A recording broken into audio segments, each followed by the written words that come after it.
Hello, everybody. Welcome to the Relationship Mastery Series. Principles to a Passionate Life and Relationships and Dynamite Families. I'm Alan Darbon, and I'll be your host for this series. And I've had a fun time gathering about 28 experts from all over the world. And they'll be speaking to us from various continents, sharing their heart and their experience, and helping you have some good ideas and some tips about how you may be able to either bring life in or increase the passion in life that's in your own relationship and your own family. And today I'm very, very excited because I have on the program Dr. Elsbeth Meuth and Freddy Zental Weaver. And let me tell you right at the beginning, so you know, and stay tuned right to the very end of this because they have offered to give you a free gift. And they're going to tell you about this at the end of the program, and I'll tell you exactly how to get the link to go there. But over the past 2 decades, Dr. Elsbeth Meuth and Freddy Zental Weaver have assisted thousands of couples and singles, creating lasting intimacy and fulfillment in their lives and in their relationships. They were featured on Showtime's documentary series, Sexual Healing, and the Emmy Award-winning NBC show, Starting Over. They're best-selling authors of the book, Sexual Enlightenment, How to Create Lasting Fulfillment in Life, Love, and Intimacy. A great title and a great read. And they are the co-founders of Tantra Nova Institute in Chicago. And they'll be coming to us from Chicago today. They're internationally renowned workshop leaders, having led workshops all over the world. Elsbeth and Freddy Zental are beloveds. In life and business, they're partners. And they reside in Chicago, as I mentioned. So I want to welcome you guys to the show today. I'm very excited. I'm looking forward to this. And again, welcome, welcome. Thank you so much, Alan. Great to be here, Alan. It's great to have you here. And I'd like to start off by just hearing a little bit about how you got into this whole relationship field. We all have an interesting story around that, and I want to hear yours. Yeah. Okay. Well, Elsbeth and I, as you said, we're beloveds and business partners, and we got into this whole thing about 2 decades ago. We both come from the business world and had been practicing this. For myself, I was first introduced to these practices when I was in my teens, just coming into my puberty at 13 years old. Wow, lucky you. Yeah, right. I was living in the beautiful islands of Hawaii and happened to be lucky enough to have a father who, you know, took pity upon me, spending all this time in the shower. And he gave me a book. He probably thought I was going to hurt myself in there. He gave me a book to read on how to integrate the sexual practices and meditation. And that was my first introduction. And I kept reading and doing workshops as an adult and through college and in my life. And consequently, got moved here with a company, and I was single at the time, and I was online looking for Shakti, a female tantra partner, and my beloved Elsbeth had her profile online, and we met and immediately had a baby. Our baby was Tantra Nova, and for the last 2 decades, we've been teaching this work to singles and couples all over the world, how to create lasting love and intimacy. Oh, that's a wonderful story. I love it. And what a great gift from your dad. Yeah, he's a sweetheart. He's still with us too. Awesome. He was definitely at the forefront. He is a psychiatrist. And so he really was at the forefront of healing modalities, including Tantra. Right. So, Alan, I had a very different upbringing. I wish I would have had a dad who would have given me a book on sexual meditation. However, it was far from it. I grew up in Germany and came to the United States in my late 20s to do postgraduate work in music, and then moved on to get my doctorate in education. And after that, I became a management consultant. Uh-huh. I did this for during the 90s, had gotten quite good at it. However, was miserable in relationship. Mm. I had this pattern of attracting unavailable men. And while that was exciting at certain moments, most of the time I felt alone, I felt despaired. And in that one of the moments of despair, I really said to myself, Elsbeth, you need to do something. Because I did want to have that lasting, intimate relationship in my life. So I put myself on a path, went to a meditation retreat in the south of France. I was stationed as a management consultant at a project in Germany. So I just took the train down there and spent 10 days in silent meditation. Mm. I tell you, it was excruciating because I was, faced with myself, confronted with myself. However, what came from it was that I got that I am the generator of my feelings and emotions. Mm. So upon return, a few months later, I decided to go to a Tantra workshop. I had heard about Tantra in my early 30s, but never really applied myself seriously. Yeah. And so I did that, and it opened up so much that I decided to go on to a certification program. Never mind, I was still a consultant. So, and what opened up for me through that work was that I discovered that I had held distrust towards men. And in the tantric practice, there are rituals. One is dedicated to the woman that really connects the woman with her sexual self, with her emotional and spiritual self. And that was the moment when I got in touch with an interpretation or decision I made when I was 18 years old, which was that men are never really there for you when you need them. And it happened in the context of my first intercourse with my first boyfriend, very much in love. However, it was very, very painful. So I went to the gynecologist, the bill from the gynecologist went home to my house. My dad opened it, all hell broke loose. I felt very alone, just not understood, and really, to myself, and I withdrew. And although I worked on that in my 30s through therapy, which was really helpful because there was someone who was listening to me, I could express my feelings. So I thought it was all complete. But I didn't know that there was like a residual memory residing on the cellular level of my sexual center. It was not accessible from my conscious mind, so I couldn't talk about it. Right. However, in that beautiful tantric ritual, it was like brought up. And with it, of course, the emotional and the physical pain that I experienced when I was 18 years old, it was like a valve opening up, releasing, letting go. And instead of that, what showed up was trust in myself, trust in men in general, and then my darling came into my life. Ta-da! Yay. Very magical. Very, I mean, a beautiful story, very poignant, and I really can sense the transitions that you went through there, and I'm so happy for the world that you stuck with yourself and kept on working with this to come to a place of such understanding.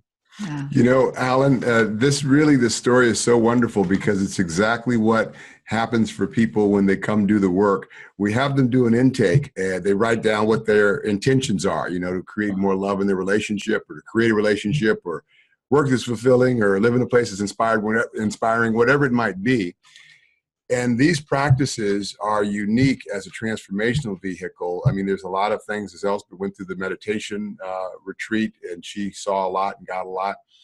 When we start working consciously with sexual energy, it almost turbocharges the whole meditation process, because whether you're, a student of meditation or not, when we're in our sexual energy, we're more open, loving, vulnerable, receptive. Chemically, we're changed. Oxytocin is released, endorphins, serotonin. so we actually are in a chemical state of ease and a changed place. So when we bring the meditative awareness to the sexual energy and all that's going on anyway with intention, we get more deeply connected potentially with a lot of the stuff we don't see energetically and emotionally, and the stuff, as Elsbeth mentioned, at the very deep levels of our subconscious, to really begin to start to get a sense of shifting and creating something new. Right. That's beautiful and a lovely description. Yeah, it's an amazing thing when you begin to realize the whole thing about cellular memory, and then to have something like you guys have discovered as a vehicle to be able to access that and begin to create movement in those areas. That's marvelous. Yes. Yeah. It's old and new. Well, that's it. That's it. Because, I think of it as like this sexual energy was creating life before we were aware of our own existence. Right. We bring consciousness to it. The elements of that creative process of creating life and pleasure start showing up outside of the bedroom, just in the simple process of living. So there's a systemic intelligence that starts to shine through. Right. Right. Now, tell us a bit about, because you guys have such fabulous experience in this area, and what have you noticed in your experience in working with your clients and training people and this kind of thing? What are the common sexual intimacy problems that you see showing up, particularly nowadays, some for a long time, but could you speak to that a bit, and maybe we can get into what some of the solutions and tips are, because this is something that all of us has shared in one way or another as we continue to open energetically and sexually. Yes, yes. I would say that clients, people come to us, they, may come with different concerns. So, for example, there may be a couple, which is it's not rare, that finds themselves at the brink of divorce or separation. They may have tried other approaches. They haven't just come together. However, they still have some hope, Mm-hmm. to reunite. And so that may be a kind of couple that comes to us, or a couple that loves each other very much. However, they want to rekindle their intimacy. Perhaps the kids have left for college, or they had just a newborn, and 2 years into that, they find themselves distanced, and not that they don't like each other anymore, but it's like they have become strangers in the bedroom. Mm-hmm. Or it also could be that someone comes because they had sexual abuse. And it happens in both men and women. Mm-hmm. They may have done therapeutic work before, but there may still be a sliver left of feeling a sense of victimizations or being done to, where they are not fully in their freedom yet, and particularly in their full self-expression in terms of love, intimacy, and their sexual self. Right. And then I would say there are also people who are coming to us who are very curious about this whole sexual phenomenon, like Freddy described, that there is this creative and a pleasure aspect to sexual energy that not necessarily has to be used only in the bedroom, but could be used. We can learn to turbocharge our, ideas, our projects, our missions in the world. So you can see there's a variety of people who are coming both as couples or as singles. And so we can look at also what we then do depending on what they come with, if you want us to. Yeah, I think that would be very valuable, because I know that there are individuals that are in exactly the place that you described, that are watching, and we'd love to be able to offer them something they can take into use today. Absolutely, Yes. yeah. Well, we work with a 3-tiered meditation practice, and it starts with conscious breathing. So the first lesson in starting to work consciously with sexual energy is starting to tune into our breath. This is the first step, and I can lead you all through a meditation, short meditation, to give your listeners a sense of this. Yeah, let me give a little bit further background, because really the key for all of these kinds of people that I described, the couple that may come with some concern, or the single, that the way in, and that is what Freddy talks about, the first key is actually to connect with my own intimate self. And this practice Freddy is going to lead us in will actually assist each of us right here, right now, to tap into that place where intimacy arises. So if you can indulge in Sal. More than indulge, I welcome.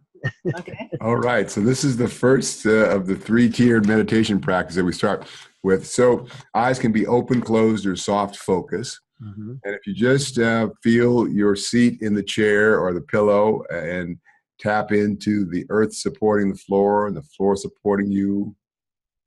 Follow consciously your breath coming into your nose, down your trachea, lungs, and extending into your diaphragm and belly like a big balloon on your inhalation. So if you put a hand on your belly, as you inhale, fill your hand with your belly like a big balloon. Breathing through the nose. On your exhalation, follow your breath back up and out of your nose. Now keep breathing like that, and I'm going to say a few more things. For most of us, we can breathe like that for about 3 breaths before our mind gets busy on a story, a conversation, and an interpretation. As we continue to do this practice, we get longer and longer moments where we can watch the story. So follow the breath into your nose, lungs extending into your diaphragm and belly like a big balloon on your inhalation. Exhaling back up and out, all in your own pace, depth, and rhythm. Let's try this a couple more times. Following the breath into the nose, lungs, diaphragm, belly. And breathing back up and out. Beautiful. And the bell's the signal to bring your awareness back into the space. And take a moment and notice how you're feeling right now, how your body is feeling. Check your emotional state. And Ellen, would you just share how you feel right now? I feel very present and very relaxed, and quite open and receptive. Yeah. So this is the place, that still place, where we even notice how busy we are in our mind. When we drop into that still place, we connect with that place where intimacy arises. I cannot be intimate with Freddy Zental or connect with him intimately if I'm angry, if I'm outside of myself, anxious. In order for me to connect with him intimately, I want to connect intimately with myself. And that belly breath is really a quick, way of coming to that still place. Of course, I need to want it. So that is the first key to coming to stillness. Also, if I have something difficult a difficult conversation for me that I want to have with Freddy, if I do this practice first, I can come with an open heart versus with an accusation or make wrong or complaint, which doesn't get me really far, because who wants to listen to a complaint or an accusation? I won't get his listening. But when my heart is open and I say, okay, darling, I would like to have a conversation with you that is very close to my heart. Do you have a moment? Then, okay, tell me. Right. So that's the first step. So again, when we're breathing parasympathetically into the belly, the diaphragm, as opposed to sympathetically just up in the chest with the lungs, we actually start to release more endorphins and serotonin and oxytocin, the feel-good hormones. So really conscious breathing puts us in a chemical state of ease. The second piece to this three-tiered meditation is the witness. So in the belly breath, as Elsbeth said or explained, that when we are coming with a lot of charge and story, oftentimes it's hard to get the message across or to be heard or to listen to requests.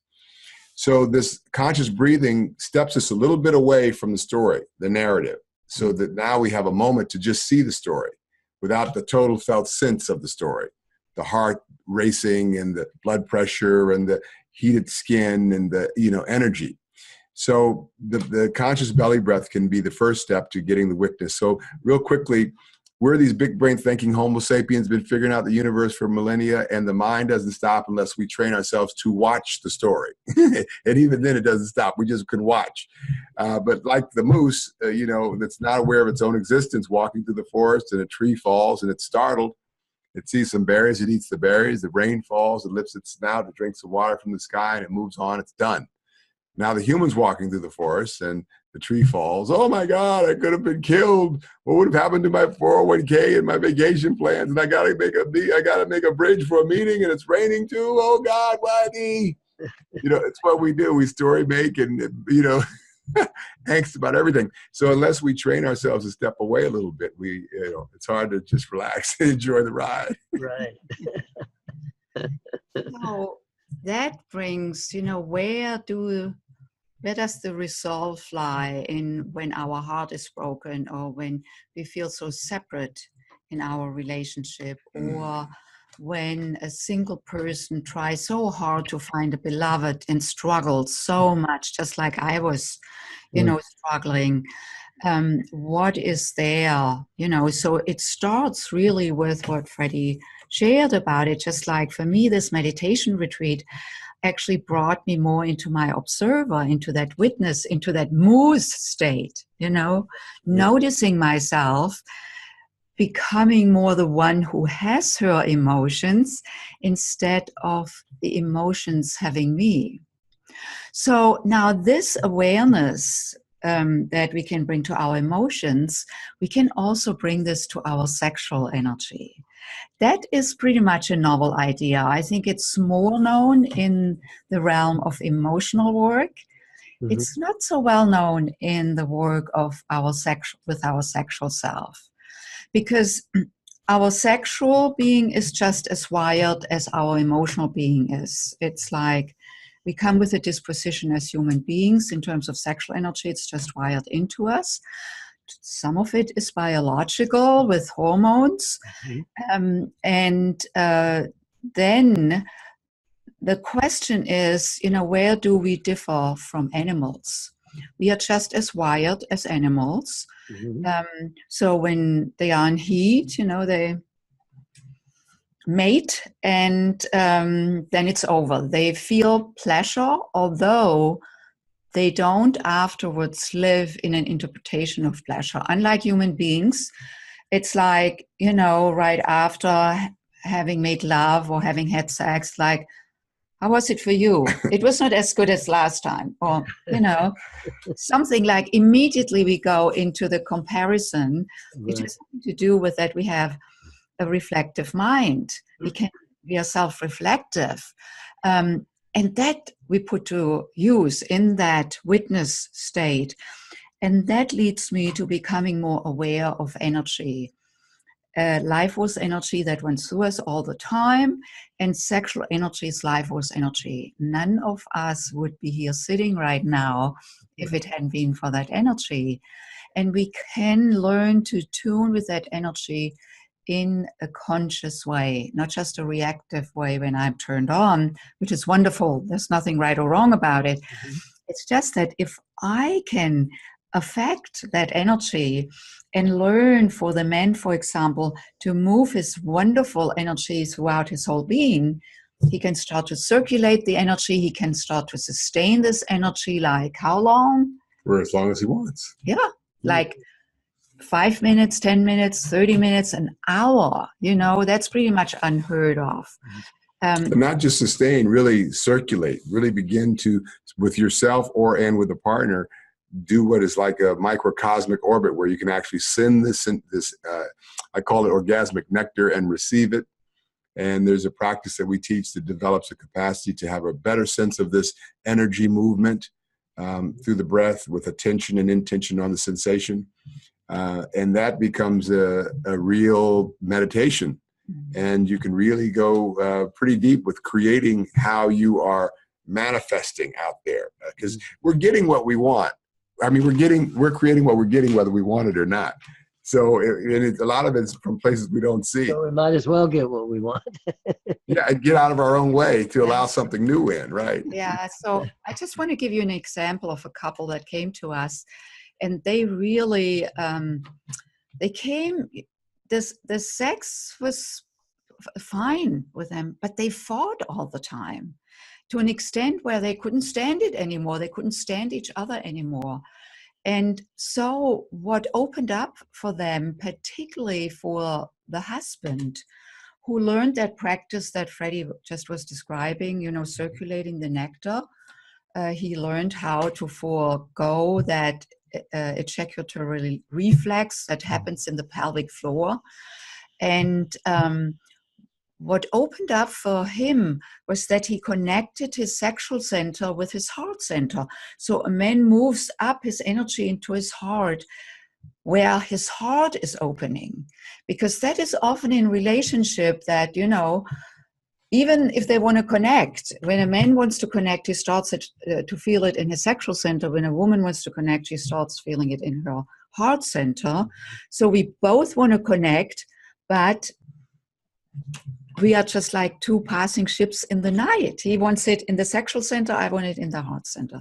So for the man to learn to connect his wonderful sexual life force energy with his heart, because when his heart opens, what happens is the heart opens and then her yoni opens. And so now there's a connection. Yeah, so it goes like this. Then he connects with his heart, from his heart with my heart. When my heart opens, my sexual center opens. And by the way, the sexual center in Sanskrit is called yoni. I brought our little friend here.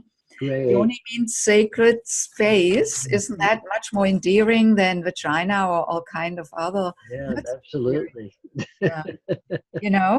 So, and she starts talking, Ellen, how are you today? When she uses her pelvic floor muscles, her yoni muscles. And just imagine if women, if we had gotten introduced to our sexual center when we were teenagers as our sacred space, the trajectory of how we were to hold ourselves as women, as sexual beings, would have been quite different, Yes. So anyway, back to the solutions to the problems, is that, like for the men, he can learn to really connect with his heart without giving up his manhood. He uses his manhood to embellish his heart and love energy. So all of this three-tiered meditation practice is all designed to work consciously with the sexual energy, to begin to shift something in your life. Yeah. And then using that energy to really embellish the emotional and the spiritual, really reconnecting that. Let's also touch on the woman a little bit more, because it's a little different for the woman, given that our energy is so different. Male sexual energy can be described as quickly rising, getting easily aroused, and then dropping quickly. Unlike that, feminine energy rises slowly. It's a little capricious. We don't know if it's coming or going.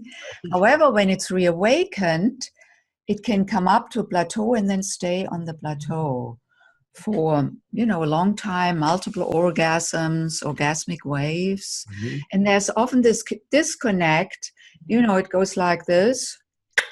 He came and went. Literally and figuratively. And she's still hanging out there. So in the Tantric and the Taoist practices, given that the man learns to circulate his energy, even he learns that there's not a need for ejaculation.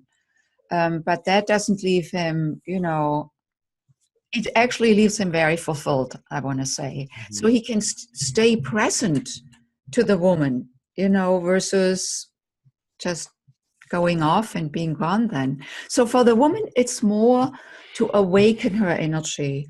And what that has to do with is that feminine energy has been vilified for millennia. Unlike male energy, the prowess is lauded, the harems, the playboy, the teenage boy that comes home to his dad after having intercourse for the first time. His dad gives him a high five and then says, "You are a man now," and gives him a few rubbers. Now with a girl, most likely she's not going to go home to her mom and tells her, because there's a stigma around it, like you are no longer pure, you're no longer marriage material, it's sinful, it's like, and that affects our life force energy. Of course. There are other reasons why, like estrogen is the slow hormone, testosterone is the quick hormone, so that has to be awakened. Yeah. And then, of course, our own individual stories and histories of perhaps harassment or sexual abuse or physical abuse or all of that. So, and that wants to be healed. And in that ritual that is dedicated to the woman that I mentioned earlier, that was so path-breaking for me, impactful. That is really a beautiful ritual where the woman can learn to connect more deeply with herself, to open up to herself, and the partner can learn to support her without any of his own agenda, so that trust can be built. And in trust, orgasm can actually arise. So what do you think about all this, Alan? I think it's really good stuff. It's very important knowledge, and there's so many misconceptions and so much fear around it that it's wonderful to have you bringing through this basic awareness around that. And my own personal experience, there is no question, as you begin to deepen as a man and open to the heart, and you begin to have sexual experiences that are spiritual experiences and connections that you never dreamed possible. And I know what you're doing is wonderful. I'm so glad you're sharing this at the level that you are with our audience. Yeah, it's great that you're doing what you're doing. We all play a role, and it's all part of the evolving humanity. I think the next level of our evolvement is that spiritual quantum leap to seeing ourselves in each other.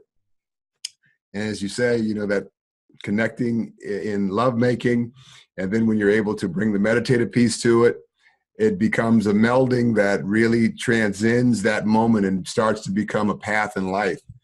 And we've seen that over and over with the couples and singles that we've worked with and in our own life, that this is really the key, So we're excited to be doing this work. I can totally understand that. And just for our audience, could you say a bit more in terms of maybe some of the things that you might do in terms of helping individuals or a couple release the blocks that they're encountering in their own sexual energy flow? Yeah. Well, let me add, and then I'm sure Elsbeth has something to say about it too, but that, couples come to us and they've often reported that, things don't stick around as long. Little bumps in the road come up as they do in relationship, but they don't spin it in their head with the conversation and their story. They can feel authentically what they feel, use the process and work to flatten, like we call it, and then be able to make a request or listen for a request. So that's replete throughout the relationship. I mean, that could be in the bedroom. That can be really when you start tuning into something that you really want to create, and you're creating what you're not getting. So then to work on how to create what you are getting, then we start to use these. They can start to use these practices to quiet themselves down and move slowly, step by step, towards creating what they want. Yeah.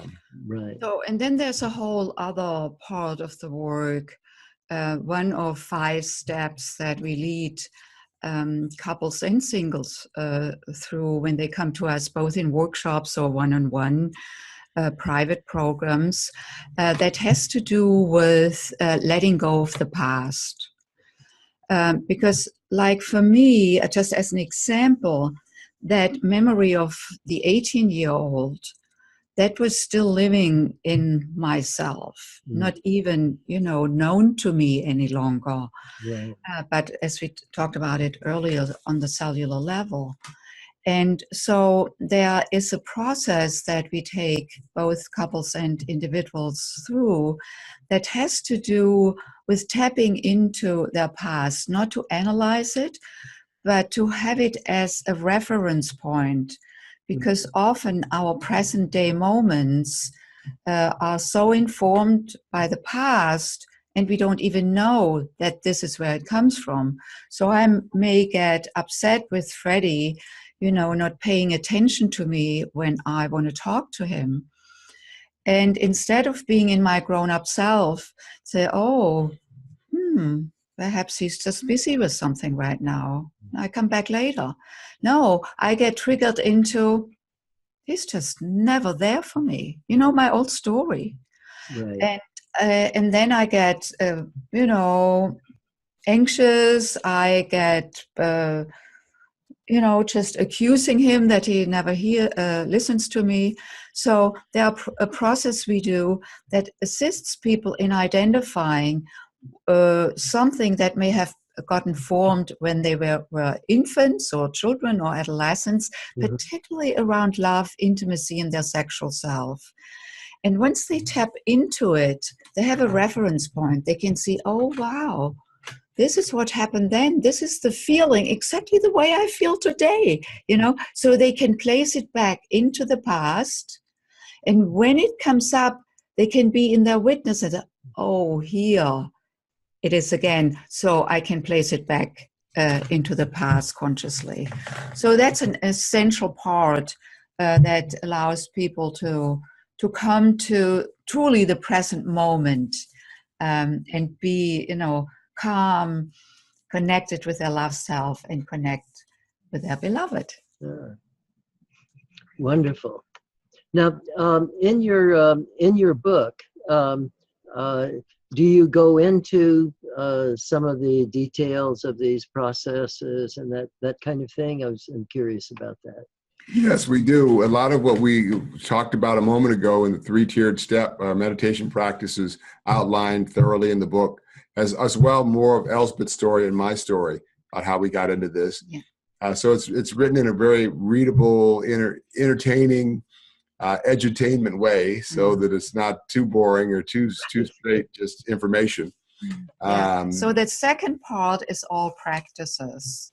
So that really, people can familiarize themselves and bring these practices into their lives and the relationships. And then you mentioned the gift earlier. Right. That this might be a good time to introduce that. Yes, so because that often happens, we have such a great conversation, things open up. We did the belly breath practice, but then what's next? So this is where we want to give everybody a gift. It's called Creating Intimacy and Love. It is a DVD download, and with a number of the practices that will lead you to connecting more deeply with yourself, connecting with your sexual self, and learning how to move your life force energy, both in a subtle state and later on in an aroused state. Oh, what a wonderful and generous gift. I appreciate very much your offering that. And I want to encourage the viewing audience to definitely take advantage of this. And you'll see a link. And what all you need to do is write down or type in your first name and your email address, and just click on to that link that will give you access to this wonderful and generous gift that they're offering you. And again, I encourage everyone to definitely take advantage of that, and also to take an opportunity to look at their book. It sounds like a great book. And for those of you that can attend their programs, that's all the better. But if for some reason you can't, it's great that they have that book out there that you can do some work with yourself. We also work with couples and singles online. Oh, wonderful. Yeah, from all over the world. Yeah. Great. Yes. Great. So I'm very aware of the time, and unfortunately, we're going to have to bring this to a close. I've enjoyed talking and hearing what you've had to share, and having a taste of what you do. I'm glad that you offered that to the audience, so I want to thank you both very much for what you've offered, and also for the gift. And beyond that, what you're doing out there in Chicago and wherever you go all over the world through the computer, however you get there, you're doing a wonderful piece of work for the planet, and I really appreciate that. Thank you. Thanks, Alan. We'll see you on the trail. Okay, you certainly will. And to the viewing audience, I want to thank you very much for joining us today, and hope we'll see you again very soon. And I just want to remind you all again is that your particular loving and your particular light is something that the planet really needs. We can't be whole without it. You're the missing piece. And so just bring your kindness and speak your truth. We all need that more than you realize. Thank you. And I'll see you all again soon. Bye. Bye. Bye. Bye, Alan. Bye-bye, Freddy. Bye, Elsbeth.